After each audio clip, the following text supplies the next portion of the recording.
Hola oyentes de Radio Sefarad y bienvenidos a estas noticias en las que me acompaña Raquel. ¿Qué tal? Hola Alejandro, hola a todos. Comenzamos con los titulares de hoy.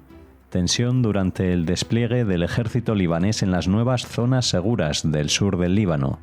Irán inicia contactos con mediadores en Pakistán mientras continúan los ataques con Estados Unidos. Imágenes de satélite muestran una enorme barrera de más de 23 kilómetros que divide Gaza en dos. Retiran en Italia formularios que animaban a denunciar la presencia de ciudadanos israelíes y judíos. Estos son los asuntos de hoy que les invitamos a escuchar en las noticias de Radio Sefarad. Comenzamos hablando de las Fuerzas Armadas libanesas por denunciar que tropas israelíes abrieron fuego este martes en las inmediaciones de sus efectivos en la localidad de Sautar al-Garbilla, en la región de Nabatilla, durante la puesta en marcha del programa piloto de las denominadas zonas seguras. Según el ejército libanés, los disparos pretendían obstaculizar el despliegue de sus soldados en una de las áreas incluidas en el acuerdo. Por su parte, una fuente de las Fuerzas de Defensa de Israel, citada por el canal público Kan, ofreció una versión diferente de los hechos. Según Israel, los disparos se produjeron después de que soldados libaneses cruzaran los límites previamente establecidos para la zona piloto, por lo que la actuación respondió al cumplimiento de las normas acordadas para el despliegue. El incidente se produce apenas un día después del inicio oficial del programa piloto. El plan, desarrollado con la coordinación de Estados Unidos, Israel y el ejército libanés, prevé que las fuerzas libanesas entren en varias zonas del sur del país para verificar que han quedado libres de combatientes y armamento de Hezbollah. El objetivo es que el ejército del Líbano asuma progresivamente el control de estas áreas, sustituyendo la presencia de la milicia chií y reforzando la aplicación del acuerdo de alto el fuego. El éxito del programa piloto depende de que el ejército libanés demuestre su capacidad para impedir el regreso de Hezbollah a las zonas evacuadas. Este incidente que les hemos traído como primera noticia del informativo pone de manifiesto la fragilidad del mecanismo de coordinación entre ambas partes, aunque la implicación de Estados Unidos como mediador constituye un elemento clave para evitar que episodios puntuales deriven en una nueva escalada en la frontera norte de Israel. Irán ha reanudado contactos diplomáticos con mediadores internacionales, entre ellos Pakistán, Qatar y Omán, con el objetivo de explorar una vía de desescalada mientras prosiguen los enfrentamientos militares con Estados Unidos. Las conversaciones se producen en un contexto de intensificación de los bombardeos estadounidenses sobre objetivos estratégicos iraníes y de ataques de respuesta por parte de Teherán contra intereses estadounidenses y occidentales en la región. Según diversas informaciones, los mediadores trabajan para lograr una tregua temporal que permita reabrir un canal de negociación. Sin embargo, ninguna de las partes ha reducido por el momento su actividad militar, lo que refleja la dificultad de alcanzar un acuerdo inmediato. Pakistán vuelve a desempeñar un papel relevante como intermediario después de haber acogido anteriormente conversaciones indirectas entre Washington y Teherán sin que éstas concluyeran con un pacto definitivo. Las discrepancias continúan centradas en el programa nuclear iraní, las garantías de seguridad exigidas por ambas partes y el control del estrecho de Hormuz, una de las principales rutas energéticas del mundo. Mientras continúan los esfuerzos diplomáticos, el riesgo de una escalada regional sigue siendo elevado y mantiene en alerta a los países vecinos y a la comunidad internacional. La apertura de un nuevo canal de diálogo no modifica por ahora la percepción de que Irán continúa utilizando la diplomacia mientras mantiene su capacidad militar y el apoyo a sus proxies, a sus aliados regionales. Israel seguirá observando con cautela cualquier negociación que no incluya restricciones verificables al programa nuclear iraní y a la actividad de sus grupos aliados, al considerar, ya saben, ambos aspectos una amenaza directa para su seguridad. Continuamos ahora hablando de imágenes satelitales analizadas por la agencia Associated Press y obtenidas a partir de datos de Planet Labs que muestran que el ejército israelí está construyendo una extensa barrera de tierra de más de 23 kilómetros de longitud que atraviesa la franja de Gaza.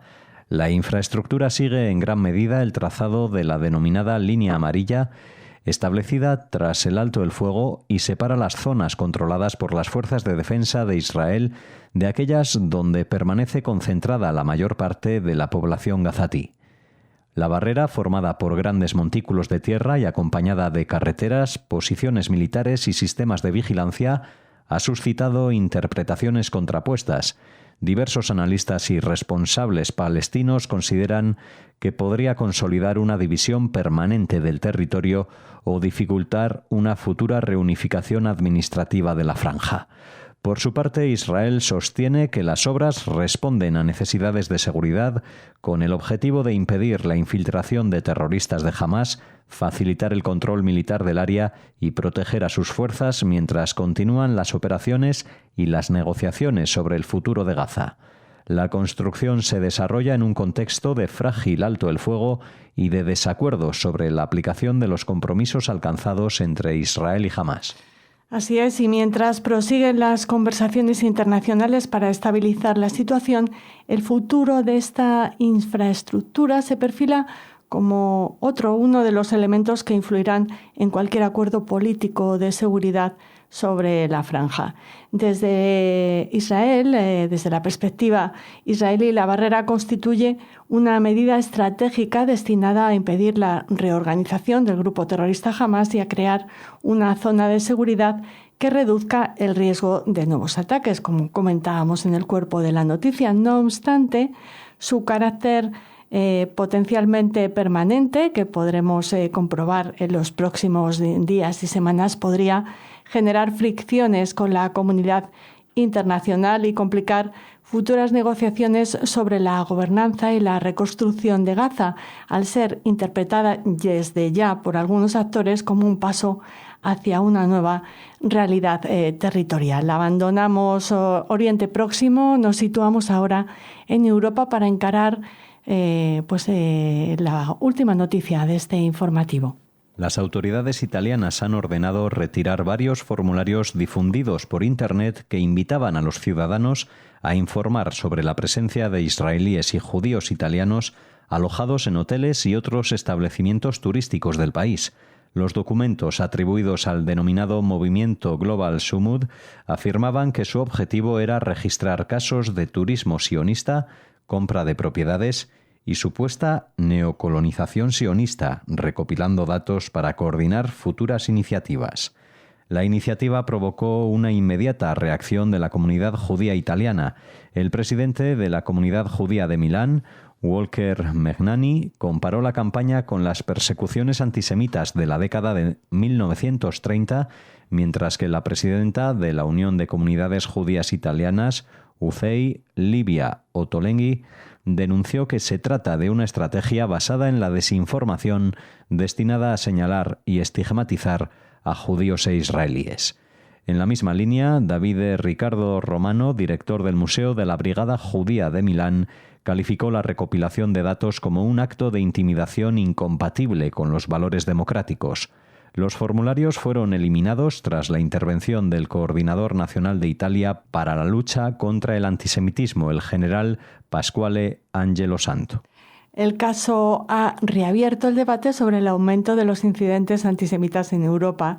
De eso sabemos mucho en España, y sobre la utilización de plataformas digitales para identificar y señalar a personas por su origen nacional o su pertenencia a la comunidad judía, y es un nuevo ejemplo de cómo el antisionismo puede derivar en prácticas dirigidas contra personas por su nacionalidad o identidad judía. La retirada de los formularios supone una respuesta institucional relevante, pero el incidente refuerza la preocupación por el incremento de manifestaciones antisemitas en Europa y por la necesidad de que los gobiernos actúen con rapidez frente a iniciativas de señalamiento y discriminación.